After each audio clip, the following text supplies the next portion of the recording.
नमस्कार, मी सुहास बेंगाळे. सासवडीचे रहिवासी असून पुरंदर तालुक्यामध्ये गेले अनेक वर्षे सामाजिक राजकीय काम करत आहे. हे काम करत असताना मी साधारणपणे 1998 पासून या पुरंदर तालुक्यामध्ये काम करत आहे.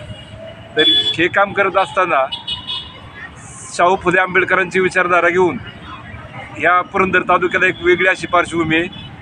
या तालुक्यामध्ये अनेक महापुरुषांशी संलग्न अशा संस्था आहेत. त्याच्यावर अनेक लोक सामाजिक कार्यकर्ते काम करत आहेत. परंतु काही अपवाद वगळता या चळवळीमध्ये काम करणाऱ्या कार्यकर्त्यांना संधी राजकीयदृष्ट्या मिळालेली नाही. तर ही संधी मिळण्यासाठी शाहू फुले आंबेडकर चळवळीला मानणारे पक्ष अनेक संघटना या पुरंदर तालुक्यामध्ये काम करत आहेत. यामध्ये काही लहान संघटना आहेत, काही मोठ्या संघटना आहेत. आता पुरंदर तालुक्याची राजकीय परिस्थिती बदललेली आहे. आता या राजकीय परिस्थितीमध्ये राज्यामध्ये महाविकास आघाडी आणि महायुती असे दोन पर्याय आहेत. परंतु स्थानिक स्वराज्य संस्थेमध्ये प्रत्येक पक्षाची भूमिका ही वेगवेगळी आहे.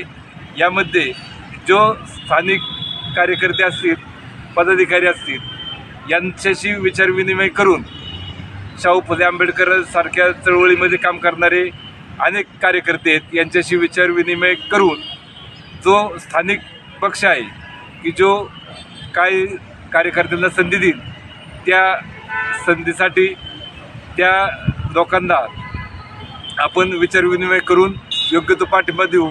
आणि आगामी काळात स्थानिक स्वराज्य संस्थेच्या निवडणुकीमध्ये सासवड नगरपालिकेमध्ये प्रवर्ग 2 राखीव आहेत. जेजुरीमध्ये अनुसूचित जातीसाठी प्रवर्ग 3 राखीव आहेत. तसेच पंचायत समितीसाठी निरागण हा अनुसूचित जातीच्या महिलेसाठी राखीव आहे. जर आगामी काळामध्ये ज्या कोणी कार्यकर्त्यांना या ठिकाणी या प्रवर्गातून निवडणुका लढवायच्या असतील तर यांची एकत्रित बैठक घेऊन जो स्थानिक स्वराज्य संस्थेमध्ये पक्ष या कार्यकर्त्यांना न्याय देईल, जिथं उभं राहण्याची संधी देईल, त्या स्थानिक पक्षाबरोबर आगामी काळात आम्ही निश्चितपणानं राहू. आणि या ठिकाणी जो पक्ष या कार्यकर्त्यांना संधी देईल त्यांनाही मी आवाहन करतो की त्यांनीही या ठिकाणी आपल्या चॅनलमार्फत हा संदेश सर्व राजकीय पक्षांच्यापर्यंत पोचवावा.